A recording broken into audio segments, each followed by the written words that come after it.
Loay Ahmed Alshareef grew up as a religious Muslim in Saudi Arabia, where he came to believe that Jews are descended from pigs and apes, and that Israelis lived on stolen land.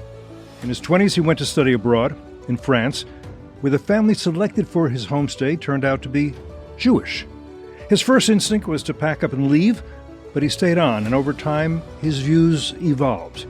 He went on to study what he calls the Judeo-Arabic heritage, about which he has quite a bit to say, and he says it to a large and expanding audience in countries around the world.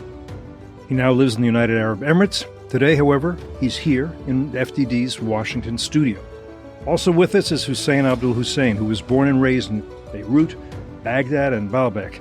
He's now a colleague, a research fellow here at FDD.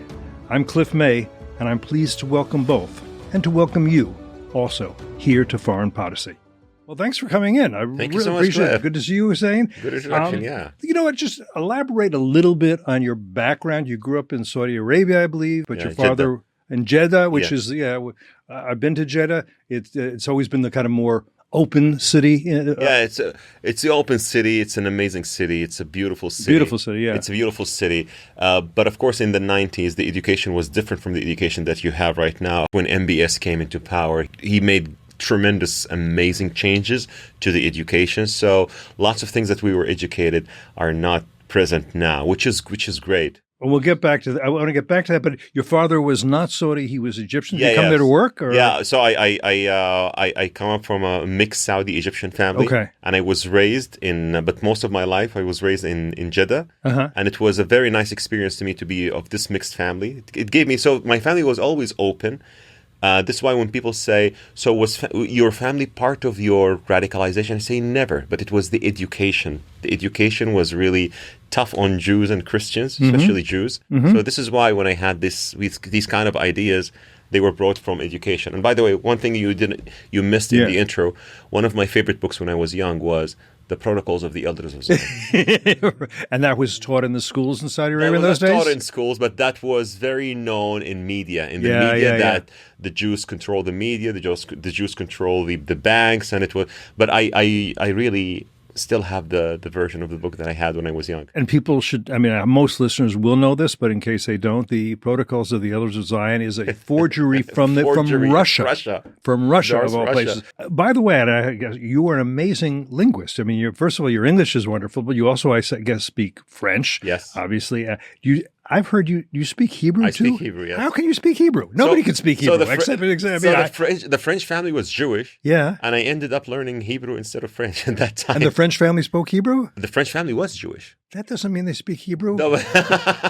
Millions of Jewish kids go to Hebrew school and learn no Hebrew. Let me tell you, I don't know what they're doing there, but they don't learn it. No, but the family spoke. Yeah, I know. Maybe that's the case here in America. When you see lots of Americans who are Jews, and I say, you guys don't speak Hebrew, we don't speak Hebrew. I say, minus 10 points. But it's like, they spoke Hebrew because they were originally North Africans, Yemeni. Oh, Yemeni Jews. North African, Yemeni. Yes. So they spoke Hebrew and it was a very nice experience. By the way, I didn't pack. I sent an email to the school. The email I still have from 2010. I'm going to make a video about it.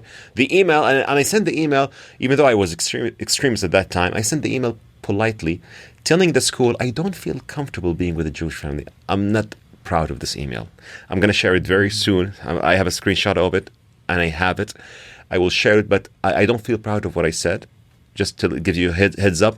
But this is part of the change that I went through. I'm so proud of the journey, not so proud of every single phase that I was, but I had this hate because when you're indoctrinated with hate, you need to battle it. You need to be an Israel. I always say you need to be an Israel. You know what the word Israel means? Wrestles with God. Right. Your name will not be Jacob anymore, but Israel, because you wrestled with God. So you need to wrestle with God. Wrestling with God means that you mean to wrestle the bad things, the bad, habits, the bad desires. So I wrestled with God. I had this inner battle between what I had been indoctrinated and what I see with my own eyes. And I decided to say, I'm not going to be with the herd, because it's very comfy when you have this battle. Oh, let's stay with the herd. Let's stay with everyone else. Taking yourself out of the comfort zone is challenging. But I succeeded, and I praise the Lord for doing this. mean, two things occur to me. One is the Jews you stayed with, they were French, but from Yemen. Oh yeah, the seventh generation. French. Oh, it's seventh generation. Because one thing about that, I mean, this is true in Israel. Almost all there are no Yemeni Jews left. They're all gone to Israel or France or somewhere. But Yemen is on the Arabian Peninsula. They're very Middle Eastern Jews. They're very they're culturally. I mean, it's even in Israel, a Jew from Yemen is probably very different from a Jew from Austria. Now it's working itself out. And their Hebrew is better. Yeah. Well, because they spoke Arabic. And Hebrew is Arabic are close. Yes, but also because Hebrew is a Semitic language. And Semitic languages have the letters that most of the Jews now lost, like Ain, Qaf, Tha, Ta. Most of the Jews now lost it due to the diaspora. But the ones in Yemen, they kept it. So they have the authentic pronunciation of some letters that still exists in other Semitic languages. Also, by the way, I speak Syriac Aramaic. Oh, Syriac Aramaic. So Syriac Aramaic is different from Aramaic that is used in the Talmud. So the Talmud is written in biblical Aramaic. And Jesus, by the way, spoke Galilean Aramaic because he was born in Bethlehem of Judea, but he was raised between Capernaum and the Nazareth in the Galilee. So the Galilee is this Aramaic was called the Galilean Aramaic. But the Aramaic I speak is the language of the indigenous people of Syria who are called the Assyrians. Yes. And this is where the word Syria comes from. Right. It comes from Syria comes from the Assyrians. People don't know. It was the people, and then the lands are named after the people, not the other way around. Exactly. And Damascus has a meaning in Syrio Aramaic. And if you look at the map of Syria, most of the places, they don't have meaning in Arabic, but they have meaning in Syriac. So I speak Syriac because I have lots of friends who are Syrian Aramaic, and I made lots of videos about Syrio Aramaic, and inshallah more to come. But in the northern Israel, I met with there are Christian Aramaic speakers. There are several communities of them. They're looking to actually expand their villages. They want to be more like the Druze in terms of these are our villages, this is where we are, and they're kind of negotiating with the government. They're not upset being in Israel. There's nowhere else they think they could survive as well. But in the Galilee, that's where they are, and they do speak Galilean Aramaic. Wow. I guess it's Galilean Aramaic. No, Galilean Aramaic or the authentic Aramaic. Now they are speaking in one town in Syria. It's called Ma'lula. That is the closest Aramaic to what Jesus spoke and what the Jews at that time, even the disciples of Jesus, by the way, it was the lingua franca of that area. It was the vernacular language, not the liturgical language. The liturgical language was Greek. Oh, okay. Yeah, because Alexander the Great, Alexander the Great was taught by his mentor to invade people culturally. So this is why he spread Greek language. So this is why Greek dominated. And this is why the Gospels were written in Greek. Fascinating. His mentor was Aristotle. Yeah. How do you pronounce it? Aristotle. Yeah, Aristotle, yeah. Yes, Aristotle. I should mention you also studied in the U.S. in Penn State, right? Proud Nittany Lion. Proud Nittany Lion. I always say that. Yeah. Happy Valley. Happy Valley campus. It's a pretty part of the country, pretty part of Pennsylvania, kind of Appalachian. I've been not in a while. Okay, but you've not visited Israel yet. I mean, you should because I visited with my heart. I always say Belebi. I've been to Israel, but not yet with my feet. I'm sure it's going to happen soon. Inshallah. And just so people, you're what they call a social media influencer. Yes. I mean, how many followers do you have on Twitter? So the total number of followers on all platforms, 700,000 followers. On Instagram, how many? 700,000. 700,000? Yes. That's huge. On Instagram, I have 141,000. On Twitter, I have 200,000+. And on others, I also have on YouTube, but I'm so active on Twitter. I'm sorry, X, and Instagram mostly. Wow. And this is already obvious from what you said, but you've studied the Quran. I memorized the Quran. You memorized the Quran. I told you I told you I was a very religious Muslim, so I memorized the Quran by heart. 114 chapters. Yeah. Wow. So by the way, my Arabic, if I speak Fusha Arabic, I make no mistakes, and I say the Quran is the reason, because the Quran corrects your Arabic. It makes you have the right pronunciation of words and stuff. This is the beauty of the Quran, really, that it helps your Arabic. But I took it to the word, and when I had the inner battle after France, I decided to to say that there are some verses that should stay where they are without being interpreted every time and everywhere. Like, for example, a verse that says, "O ye who believe, never take Jews and Christians as friends." If I believed in that, I wouldn't be in the U.S. Well, we're going to come back to that in a minute because but I have to say this because I'm someone who memorized the Quran. I'm a hafiz. Yeah. And of course, you studied the Bible as well. I studied the Bible with passion, not in school, but with passion. Yeah. I studied the Bible, the Hebrew Bible, I would say, and also the Christian canon or the four Gospels. Mm-hmm. Yes, but the Hebrew Bible captured my heart because we knew of the Hebrew Bible, but through its adversaries. But it's different when you learn it from the source, from the rabbis, from the Jews themselves. It's different, really. So, does Israel have a right to exist? Israel has the absolute right to exist because why Israel is there? Because it's always been there. That is the answer. And it's very ironic that we as Muslims revere, honor, and believe in prophets who we call the prophets of God without making the connection where they lived, how they lived, what they believed in. And by the way, when I see people say, let's eradicate Israel from the map, let's eradicate Israel, let's wipe Israel out of existence. By the way, I say you're not the first ones who say that. No. If you read the Bible, Psalm 83, Asaph was writing a psalm, and he was saying, "Oh God, do not be silent because your enemy said, let's wipe Israel so that they don't exist anymore." I say you're repeating the same lies or the same wishes, I would say, the same wishes of the enemies of Israel 3,000 years ago. It's very ironic that Muslims are named David, Daniel, Solomon. Oh, Daniel, but I'll tell you, many of my Saudi relatives and Saudi friends are now naming their children Daniel, and they come to me, they're so happy. They approve the name Daniel. Say, you don't want to know who Daniel was. Really, you don't want to know how Zionist he was. Daniel was a prophet from the line of Judah, and he lived in exile in the Babylonian. There are two exiles. The Jewish people went through two exiles. 720 BCE, it was the Assyrian exile. Assyria took the kingdom of Israel, or the kingdom of Ephraim, and 586 Nebuchadnezzar took the Jews from Judea to Babylonia. That was the second exile. So Daniel was from the second exile, and his writing and his book, very Zionist. Oh my God. Bibi comes nothing close to Daniel in his Zionism. When we talk about the prophets. So people who are named after Daniel without we know he's a prophet and that's it. Don't get me into details. Just like David. We are named after David, but don't tell me that he was the second king of Israel who proclaimed Jerusalem as the capital after it was Hebron, when Saul appointed Hebron as the capital of Israel, and then David dealt with the Jebusites and appointed Jerusalem. Don't get me into these details. Yes, it's so crazy. So crazy that Muslims who should be Zionists and who should acknowledge the right to... Because, Cliff, Zionism is a very simple definition in one line. The right of the Jewish people of self-determination in their ancestral homeland. A person who believes in God and the prophets should have no problem with that. And if you don't accept the fact that Israel exists because of the Hebrew Bible, let's go to archaeology. I always challenge those who say, Bible doesn't mean anything to me. Let's go to archaeology.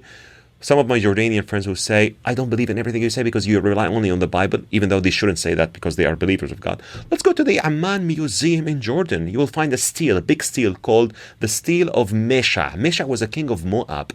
Mm-hmm. Mesha was suffering in the stele. He was writing his suffering because there was a king who was named Umri, wanted to annex Israel. Israelis love to annex other lands.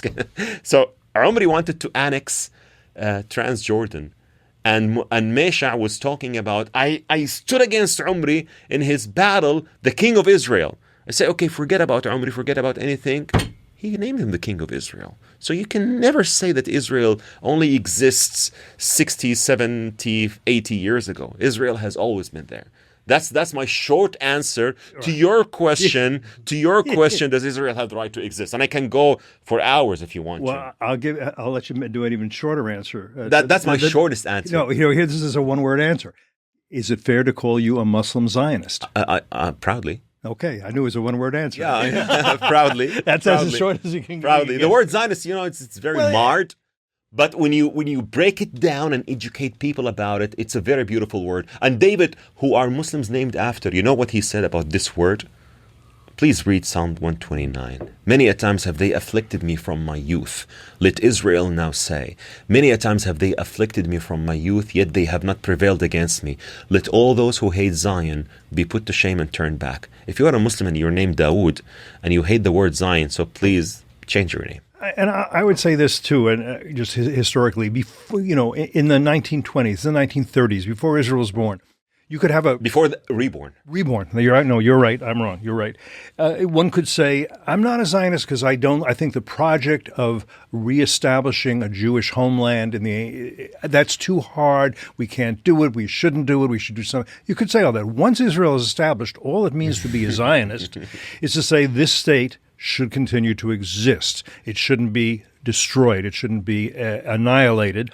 And by the way, those who want it annihilated, there are two groups. There are those who understand that will mean the mass murder of those people who live there, Jews, Muslims, Arabs, Druze, others, Christian Israelis and others. Bedouin Israelis. Right, and Bedouin Israelis. And then there are those who haven't thought about that, but they're indifferent to that possibility. Because no way everybody is going to get in a little canoe and find their way to Brooklyn or Berkeley. That's just not going to happen. So if you're saying Israel has to be destroyed, I'm an anti-Zionist, you're either indifferent to or in favor of the mass murder, essentially a second Holocaust within 100 years. It's a different debate now, I would say, than it was before the state of Israel was, as you properly put it, recreated.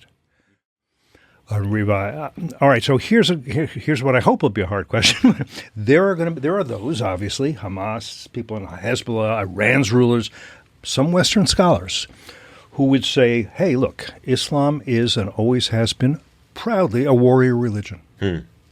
And Islam is not open to reform. The Quran is not open to interpretation. Muslims have a religious obligation to wage jihad against unbelievers, to either persuade them or force them to submit to Islam. Or to force them to pay jizya. Huh? Or force them to pay jizya. Or pay the jizya, right? Except Sharia, they can do that. But then this is what Allah demands of believers, of Muslims. And so you are not doing your duty as a Muslim. You're a heretic, or you're an apostate. A heretic distorts the religion. Apostate turns his black. Blasphemous. You're blasphemous. And so somebody says that to you, again, what do you respond? My response is very simple. A Muslim is a person who achieves 5 pillars of Islam. Other than that, you can have opinions. Now, the thing is that I believe Islam needs a reform. I believe Islam is... Isn't that heretical to say? No, it's not heretical because you're not changing the cores of Islam. What you were saying right now about jihad and about other things and about the hate, they are not the cores. The cores is to testify there is no God but God and Muhammad is his messenger, to pray 5 times a day or 3 times if you're traveling, to fast the month of Ramadan, to do pilgrimage, and to give the alms tithe or its zakah. These are the 5 pillars of Islam. These are the 5 pillars. If you don't do, you're not a Muslim. But if you believe in the enmity between Jews and Christians is eternal or not eternal, this is not essential. If you believe that there are some verses in the Quran that are not applicable nowadays, it is.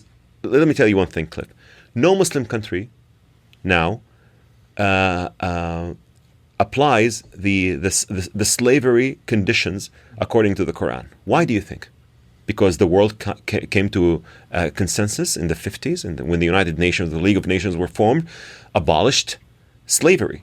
You know how many verses and how many hadith we have that orders the slave to obey the master. We have different regulations for we don't apply this anymore. It doesn't mean anything now. Does that mean that we left Islam or we abolished this kind of... I'm just saying that there are some things that are not applicable nowadays and nowadays. And even if for a Bible believer, and I'm a Bible believer, the verses of slavery, for example, do not exist now. The situation or the status for him does not exist, so not applicable. Does that mean that I don't like the Bible or I don't love the Bible or I don't absolutely believe in the Bible? But I'm just saying this is the kind of reform. Yeah. And we are the youngest, if you allow me, Cliff, we are the youngest Abrahamic faith. Right. And we need to go through a reform. But there are some Muslim countries that are doing the reform silently, like the UAE. Okay, we're going to come back to that. I want to bring Hussain in because this question... Sorry, no. And this is something I know you know well. The assertion that there can be no interpretation of Islam is fairly obviously mistaken. And one proof of that is the fact that there is a difference between Sunni and Shia and Muslims, Sunni and there has been for 1400 years. So if there has been that distinction, then obviously interpretation can't be barred. What you're really saying is my Islam is better than your Islam and everybody else's. I'm the only real Muslim. You're all heretics if you don't do what I say, which is what Al Qaeda says. It is what the Muslim Brotherhood, what ISIS says, and the Muslim Brotherhood is the worst. And Ali Khamenei, I would say, in Iran. The mullahs who rule Iran. You can talk about this with some personal understanding. Of course. I mean, religion is what you make of it. Any religion. You read the text and you decide, okay, this fits the 7th century. This fits our time. And it should be a spiritual journey. It shouldn't be part of government. And like we're saying, it has been evolving and changing, whether on slavery or whether on the Shia faith. I'm saying slavery because it's very common between Judaism, Christianity, of course, and I Islam. I agree. And I was born Shia, and when I was born, Shia had one idea that we're waiting for the 12th Imam, the Mahdi, the Messianic Mahdi, to come back. Until then, the Shia were not allowed to be part of government or to decide on government. And when Khomeini came up with the idea of Islamic government, he had to fight with a whole lot of senior Shia Grand Ayatollahs in Najaf and in Iran. So this is. And let's explain that, because I think that's really interesting. Because part of the idea, if I understand it, and I may not, is that what they call the Khomeini, the more quietist Shia, they believe that you get your hands dirty in government, and that you should be above government. You can advise, you can judge, but if once you're filling potholes and doing sanitation, and you're in charge of once you're the ruling class, you no longer have the spiritual purity that you would if you were separate from that. Is that right? Yes, this is very right. And my grandfather in Iraq used to bury his tax in the backyard because this belonged to the Imam. So he was waiting. And in Shia tradition in Lebanon and Iraq, every house should have a sword so that when the Imam comes, you pick up your sword and you follow the Imam. So these are established Shia tradition. They call the quietist Shia. And this still exists. So if you take Ali Sistani and these guys, they disagree with Khomeini and Khamenei over this. And the Shia was built around the idea that you have to have many scholars. You can't have just one jurisprudent who's the leader. So all these ideas are fun. When I was growing up, these ideas were different. My own grandfather in Lebanon had an issue with Hezbollah taking over and Khomeini. He always used to tell me, we've been Shias long before Khomeini showed up. And he's reinterpreting Shi'ism. And that's what he's doing. Yeah. So that's heretical right there. Exactly. He was saying, we don't need Hezbollah to teach us what Shi'ism is.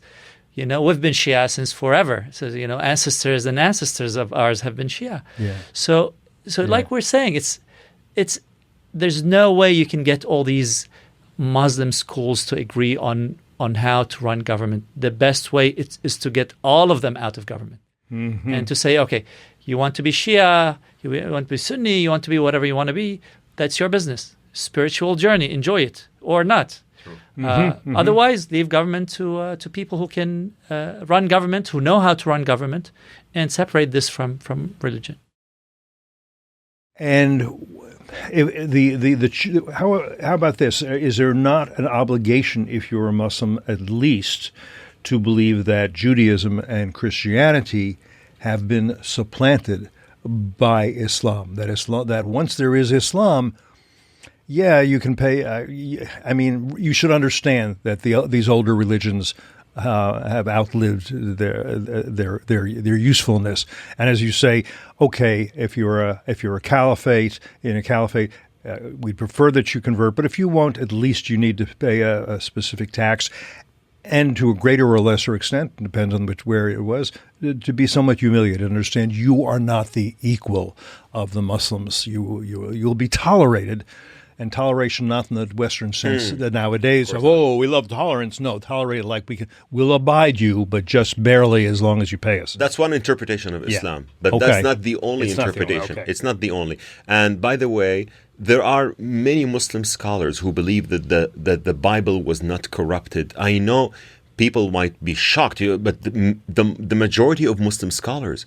But hold on, the majority of Muslim scholars say the one to be sacrificed was Ishmael, but the Quran itself didn't name the one to be sacrificed was Ishmael. The early companions of the prophets said the one to be sacrificed was Isaac, not Ishmael. If you say now Isaac was, how to say it, the sacrifice. If you now say to the Muslim the sacrifice, the early companions of the Prophet said that the sacrifice was Isaac, you would be a blasphemous. But that is true. The early companions of the Prophet said that they agreed with the Torah that the sacrifice was Isaac. But Ibn Taymiyyah, one of the Muslim scholars who was disastrous in my opinion, who led many people into so many disasters, he was the one, and his student Ibn al-Qayyim al-Jawziyya, they insisted that the sacrifice was Ishmael because the Jews altered this verse and they added your only son Isaac. And just to clarify, they came much later on than they came much later on. 1300, 1400. These interpreters. These yes, two these guys. interpreters. And they are being massively followed by so many Muslims. And so, where were they? What part of the Middle East were they? Ibn Taymiyyah was born in Harran, which is Syria, Turkey. Okay. Turkey, and his follower or his student Ibn al-Qayyim was also from that area.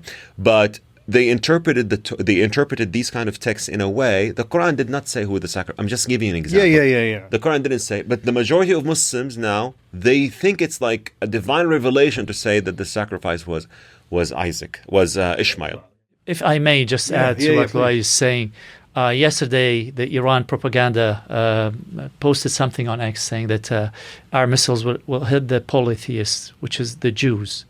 We hit the what? The polytheists. The polytheists. Yeah. Jews are not polytheists. They're polytheists. That's They're the not point. Jews who taught the world monotheism. But there's a reason for that. Where Yeah. does this come from? Yeah. So in the Quran itself, it says that the Jews said that Ezra was the son of God. And you're thinking, okay, maybe at the time they met a different bunch of Jews. Maybe at the time this was, 7th century, things were different. But this is where most of the Muslims get their information about the Jews. That they say that Ezra is the son of God. So again, the three of us know that this is absolutely not true.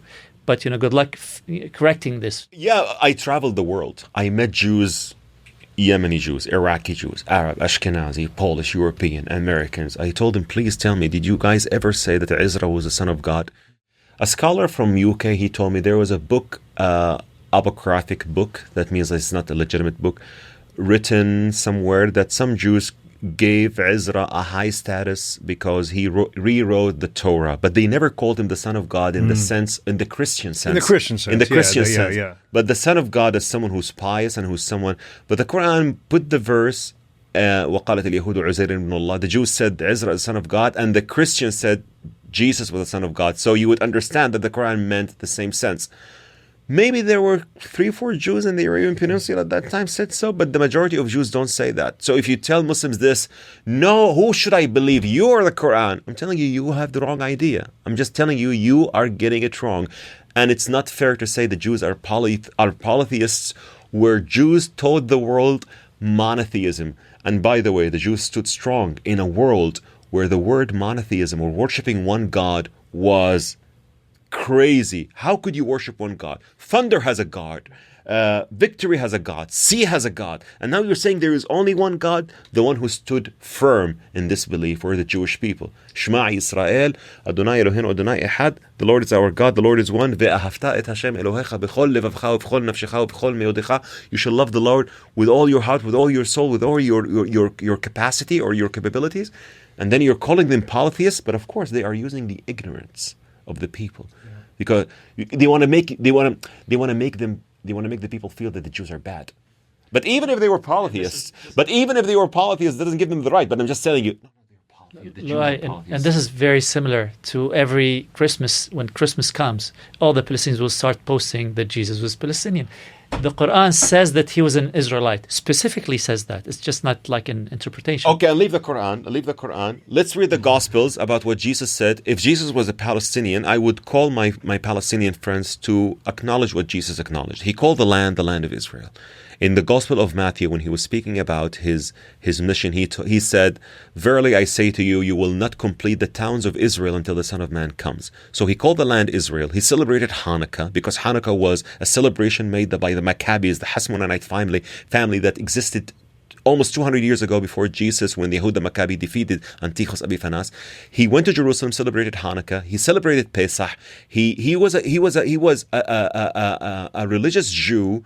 And he called the land Israel, and we had the argument with the Samaritan lady because the Jews had a problem with the Samaritans. So when he went to Shechem and he had a conversation with a Samaritan lady that told him, "Our forefathers worshipped God on this mountain, the mountain of Gerizim." He told her, "You worship God on a mountain you don't know. We worship God on a mountain that we know, which is Mount Zion, because salvation comes from Jews." If a Palestinian says that, I would support the Palestinians.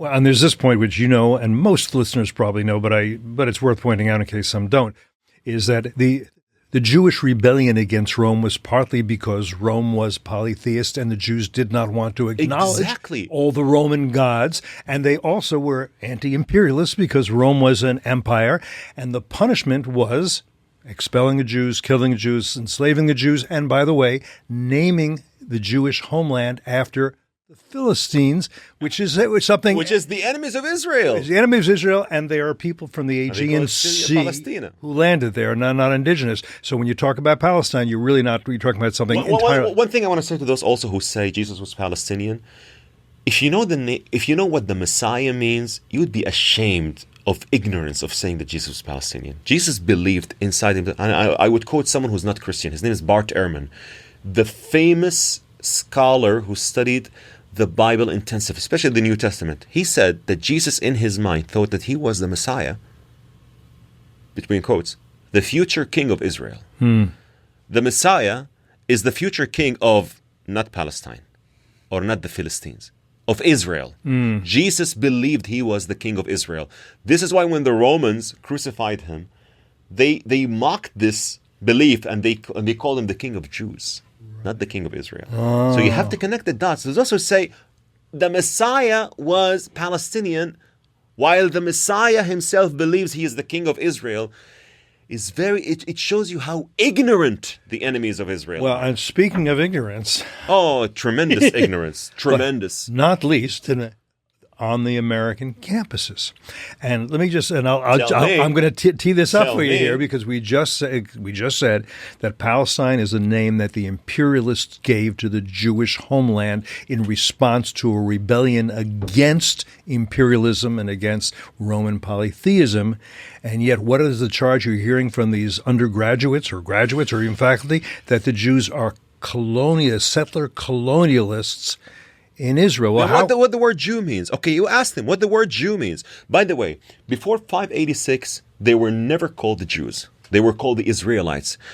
When they were exiled from Judea in 586, the Babylonians asked them, "Where do you guys come from?" They said, "We come from a land called Judea. We are the Jews." If the majority of the Israelites were settling in the part of Israel that was called Binyamin, the Jews would be called the Binyaminites. If they were settled in the part that was called Ephraim, the Jews now would be called the Ephraimites, or whatever you call it. But I'm just telling you. Right.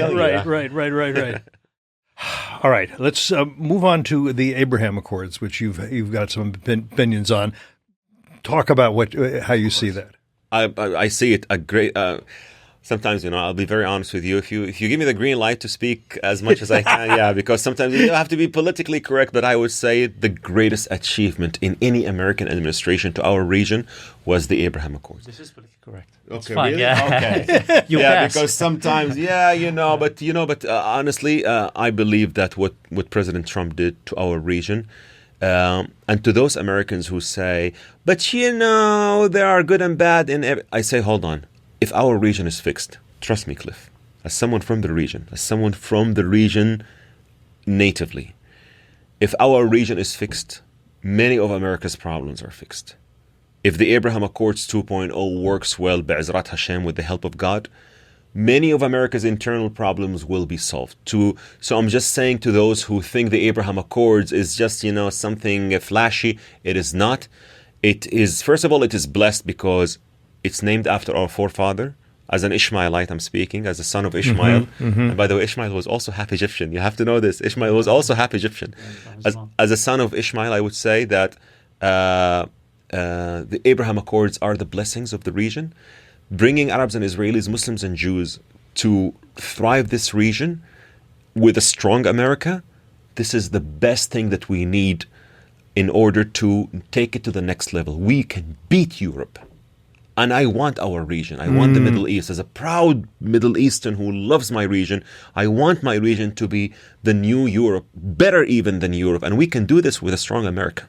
And we can do this with a strong America. And let me just be fair about the Abraham Accord. Yes, Trump deserves credit, no question. He's the president, absolutely. Jared Kushner. And his team, Jared. No, Jared came in and talked to a lot of us here at FDD as he was learning about this and trying to figure out what to do. And he was, I have to say, he was a good student. He asked good questions. God he wasn't, he wasn't like somebody from the Foreign Service who knows everything. He was somebody, and it's very interesting that if you don't know a lot but you're willing to learn and ask questions, you can get Avi Berkowitz.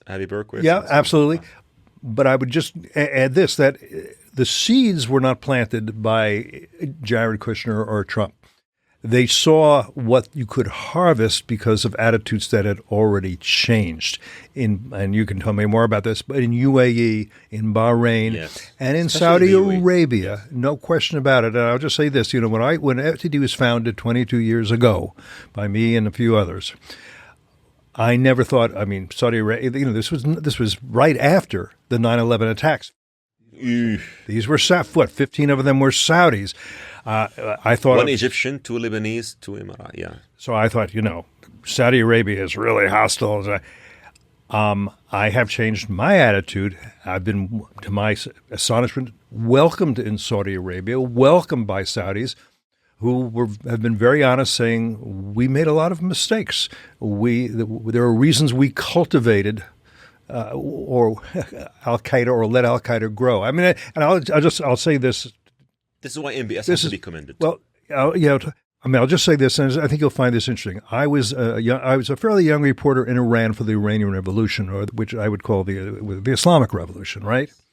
And it struck me over the years, long before FDD, but as a reporter and trying to think about all this, that this was a Shia and a Persian revolution, but it galvanized some within the Sunni Arab world who thought, what a humiliation that the first nation state devoted to jihad is Persian and Shia, whereas ours, it should be the Saudis.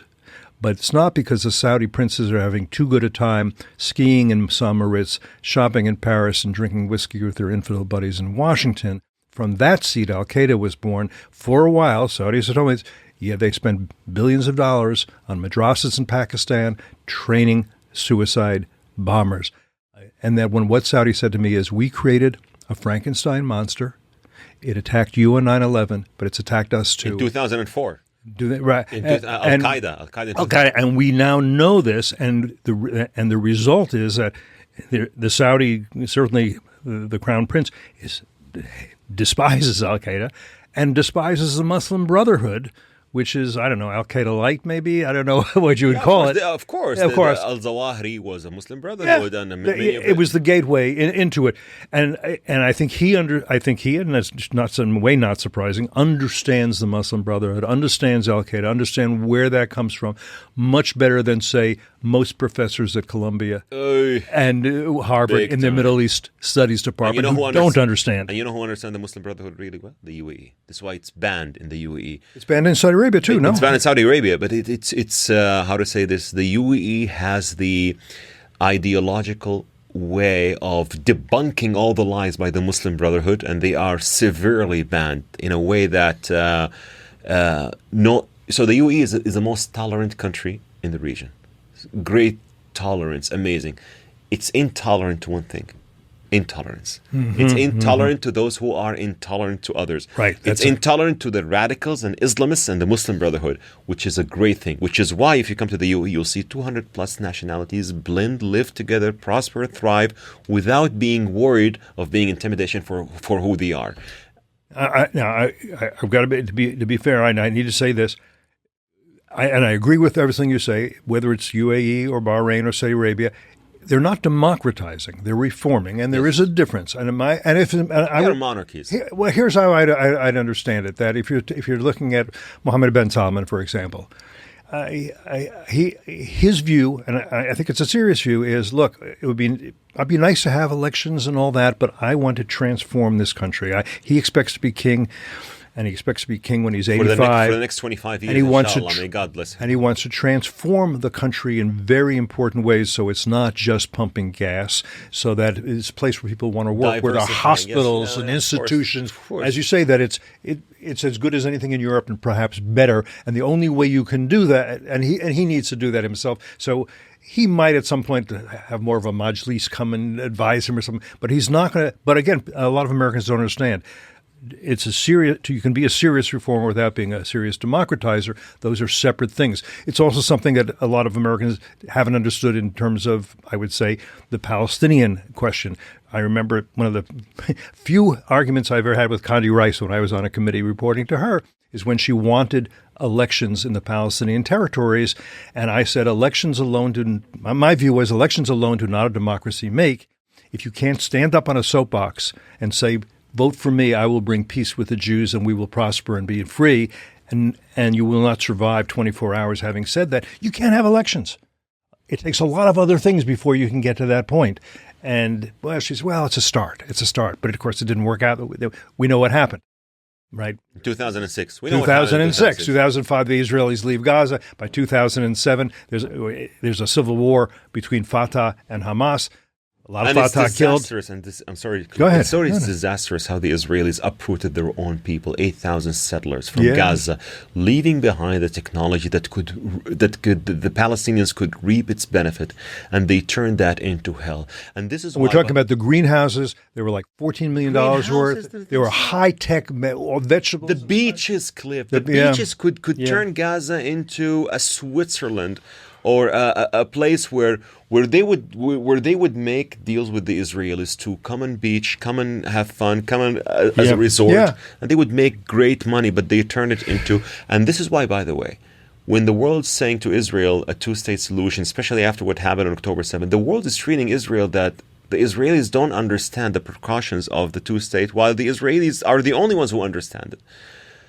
They left Gaza in 2005, unilaterally withdrew.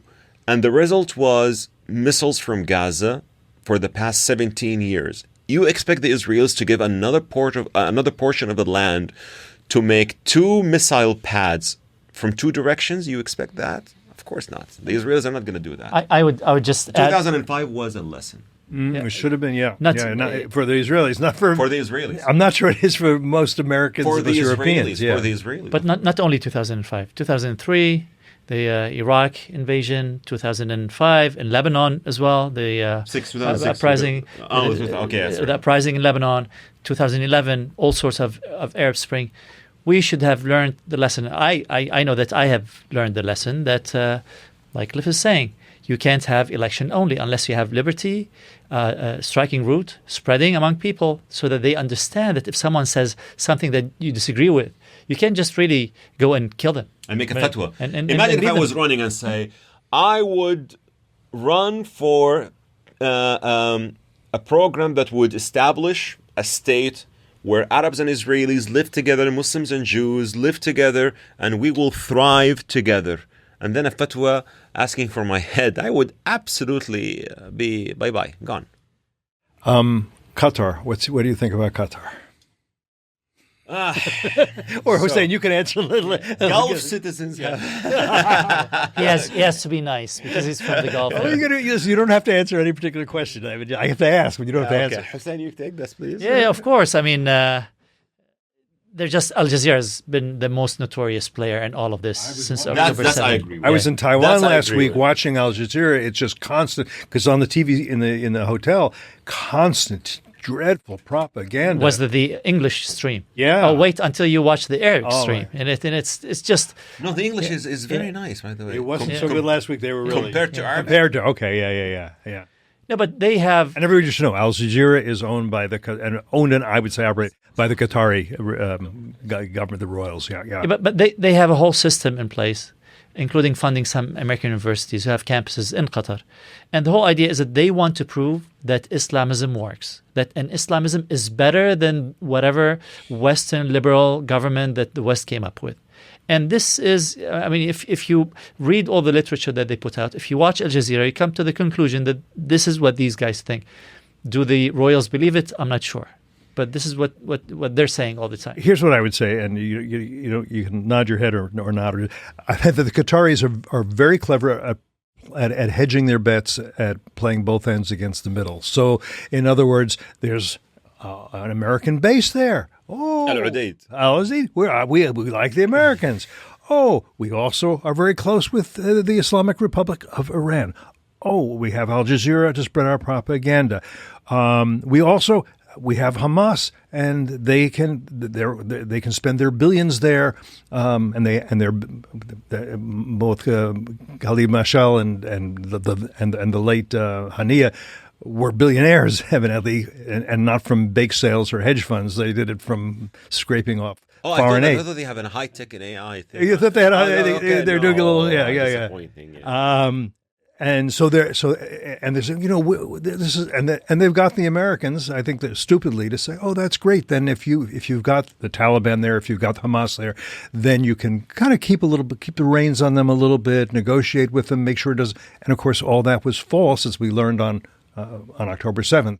And October 8th. Nothing happened. Even before then, the Qataris promised us the world in Afghanistan. They didn't deliver anything. Go to the website of the Kabul University. And they're proud they just dismantled the feminism program. And they just, had so many changes.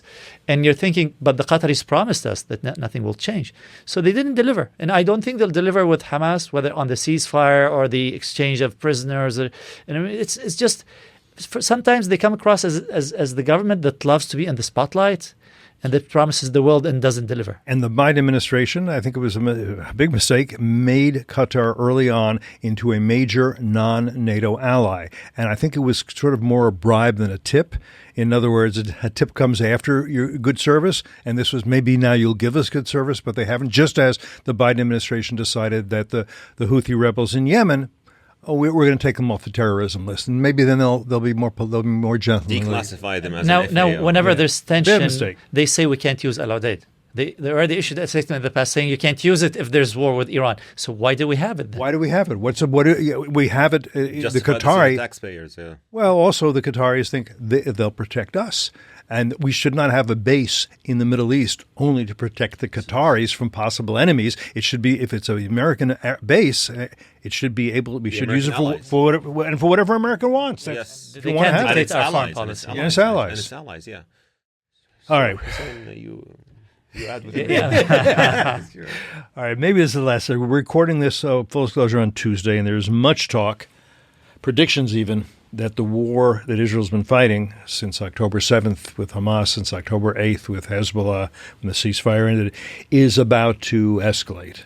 And maybe from Iranian soil directly, as well as from Iranian proxies and foreign legions and pawns. And again, if this comes out on Friday, we may get a little bit eclipsed by events, but I think it's worth just saying a little bit. I'm interested in both of your reviews on what they're likely deciding in Tehran and why. Do they want a full war with Israel right now? Do they want with Hezbollah? I'm just curious to know what you think. In my personal opinion, Iran is so fragile. Is so fragile. So fragile. And by the way, I read all the reports about how Hania was assassinated. Oh my God, it was a Tom Clancy. It was a typical Tom Clancy. I love Tom Clancy, by the way, and it was like reading a Tom Clancy's novel. And when you read that this is what Israel did unofficially, then you come and say, how could Israel dramatically failed on October 7th? Because that was a huge failure versus a huge intel success. But I believe Iran is, because if the IRGC is that penetrated, it's not in its interest to wage war against Israel. And I commend when Bibi said, if we are struck, we will strike twice.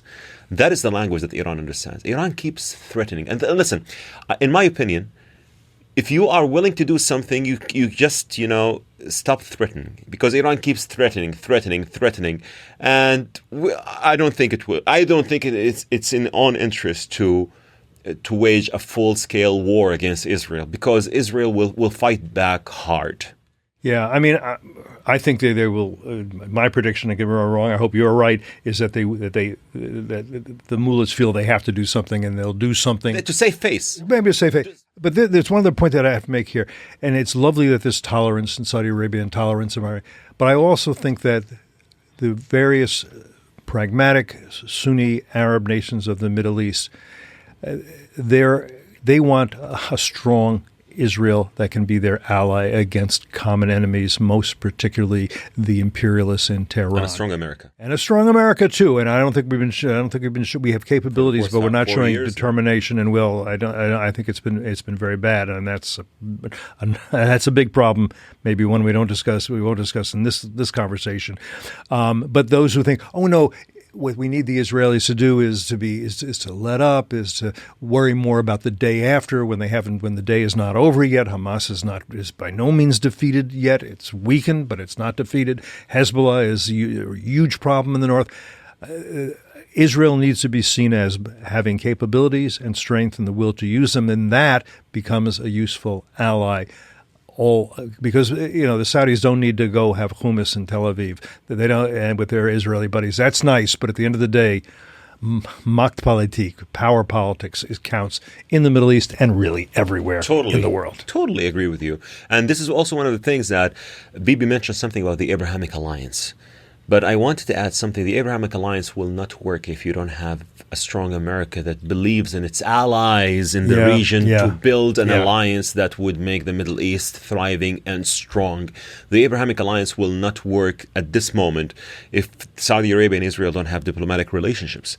And an administration that is willing to do this is an administration that really wants to have the Middle East prosperous. And I believe it can happen, but as I told you, Israel is fighting its second war of independence. It's not a regular war. It's a second war of independence. Yeah. It's the war of its survival. Yeah, what Israel, and this is a war, by the way, that Israel didn't ask for. I'm not an apologist for Israel. I'm an apologist for the truth. This is a war that Israel didn't ask for on October 7th. This is a war that Israel didn't ask for on October 8th when Hezbollah started, or when the Houthis wanted to intervene and repeated the wishes of Psalm 84. Let us assemble and remove the name Israel off the map. It literally says that. Let's remove Israel off the map. And so it's a war that Israel has to go through, but it didn't ask for. And it will do everything for its survival. But I'm just telling you, they are fragile. The mullahs, they keep threatening, but they will save face, just like we did with Qasim. With Qasim Soleimani, who was killed, they shot an American base. You think they would do more with Haniya? Good luck. And just let me add that Iran and its proxies were not designed for this kind of war. So they always talk about surprises that they have for Israel. I think this time it was Israel that surprised them. So if you look at 2006, 33 days of war, and not a single known Hezbollah name was taken out. And now, 350 Hezbollah, including the chief of staff and 12 of his top generals. And the last one. Fuad Shukr. Yeah. Technically, that's a big hit. Yes, technically the chief and of staff. That sends a message. I'm sorry. That sends a message that we can reach you. But that's the point is that Iran has not designed itself or its proxies for such a war. They've designed a war, either full-scale war, mutual destruction, or nothing. So now they're in a zone wherein they don't want to go to the mutual destructive war. But at the same time, they don't have a response to what Israel is doing. And that's what adds to the idea that they are fragile, as Loay is saying. Any other subjects I should have brought up and failed to that's just on your mind, either one of you? No, I just wanted to comment on the appointment of Hamas leader. Oh, yes. We just, before we came in here, the appointment that Sinwar, Yahya Sinwar, in his tunnels, that means is going to be the top leader of Hamas, politically and militarily. And congratulations. I have to say this. Congratulations to Hamas for this appointment. Where do we send the flowers? Because to the tunnels, maybe one of the tunnels, because that means the total suicide of Hamas and the total suicide of the Palestinian cause. Hamas took the Palestinian cause to the death penalty by appointing Sinwar as the head of the political and the political bureau, and it's armed already. I would quarrel with you only in this way. The Palestinian cause, it depends how you define it. It can be better served post-Hamas. If the Palestinian cause is peaceful coexistence and prosperity, which it should be, and I know Palestinians who want that, then you got to get rid of Hamas. You know Palestinians who want that. Okay, that's good. How many of them, please? 2 or 3. Okay, 4 or 5 I know, and I'm not undermining. I think there are more than that if they're not afraid of Hamas. The Palestinians, and I'm saying the Palestinians deserve to live in dignity. But I'll be very honest with you, as a native Arab who views the Arab social media, as Hussain knows, the majority support Hamas, and I want to be politically correct in this, and I don't like to lie or something. They'll support. Do you not think they'll support Hamas less if it's defeated and destroyed? Support Hamas in a way to annihilate Israel, to annihilate the Jewish people. Even Nasrallah, in his speech today, he said the sacred places of Muslims and Christians. That means Jews have no sacred places. That means the Har Habayit, the Temple Mount, is not Jewish. Yeah. Even though we use the word I made a video that went viral. We use the word Bayt al-Maqdis to refer to Jerusalem. Ask the Muslims worldwide where the word Bayt al-Maqdis comes from. It comes from Bayt HaMikdash, the Hebrew, which means the Jewish temple. So we are revering the Jewish temple without us knowing. And then the Jews are not connected to this land. No, they have nothing in this land. I blame Moshe Dayan for that partially. Moshe Dayan, after the 6-day war, he gave the keys to the Jordanians, and then khalas, you out of goodwill. But that goodwill was also disastrous. It was seen not as a gracious gesture of peace and compromise. It was seen as weakness. Cliff, he meant it well, I think. Yeah. Let me add one thing that Loay and I talk about all the time. It's really high time to say that we want peace for peace. We can start with peace and then figure out what follows. Instead, what we're doing is we've been having these peace processors for over the past 20 decades with all kinds of conditions from both sides. If this happens, then this will happen, or no. Make peace, and then when we're all friends, maybe make peace on the basis of peace for peace. Peace for peace, and the right of the Jewish people that this is their ancestral homeland. They're not going anywhere. All your how to say this, your imaginary wishes that they will be annihilated is not going to come true. The Israelis are working hard for their country, great GDP, great education. I'll be very honest with you. The education when it comes to Israel, the Hebrew University, Bar Ilan, and everything, it's a nation that, and in the Olympics, they won 4 medals, 6 medals, 1 gold, and 22 Arab countries, 0 medals. 2. 1 bronze, one bronze, 22 Arab countries. So it tells you that this nation is working hard and it's succeeding. And who do you want to replace Israel? Hamas or the Islamic Jihad? I don't want that. And no Arab state, no moderate Arab state wants to have a neighbor run by Hamas or the Islamic Jihad. We were fooled. Run by the Islamic Republic of Iran, which is the imperialist and would Islamists. Yeah. And by look the way, at Lebanon. Cliff, we were all once fooled in 1988 when we supported Taliban to defeat the Soviet Union. Right, and then they said we will rule. Okay, we'll say okay. So what happened after the Soviet Union was defeated? They started to kill each other. If you remember so well, Abdullah Azzam was one of the highest leaders of jihad in Afghanistan. He was killed. So there was Bin Laden, Abdullah Azzam, and the North Alliance. Yes, the North Alliance, Hilf al-Shamal. They killed each other. And of course, blame it on the bogey. Blame it on the Mossad. Hamas and Fatah already did this in 2007. Of course. Hamas and Fatah, who now signed a treaty in China.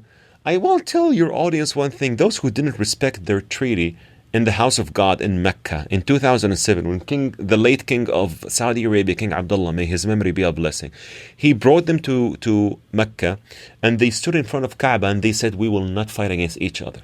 2 weeks later, they broke that and they started a civil war. And now they signed a treaty in China. I was cracking when I heard that. And yes, and all ignoring the plight of the East Turkestanis, yes, people of Xinjiang, who I know quite a number of them. Good point. Which is the westernmost province of the Chinese Empire. Yes, true. You can look at a map, you can see this is not part of China. It's a possession. And in fact, Xinjiang means new borders, new frontiers. That's what it means. Yes. That's why they don't call it that. They call it East Turkestan. This has been a fascinating conversation. Wow. Thank you, Loay. Thank you. An hour passed already? Really? I think it has it? We're over an hour. You wouldn't believe it. Why could you just go on? Yeah. We definitely could. Thanks to all of you who have been with us for this hour and plus here today on Foreign Policy.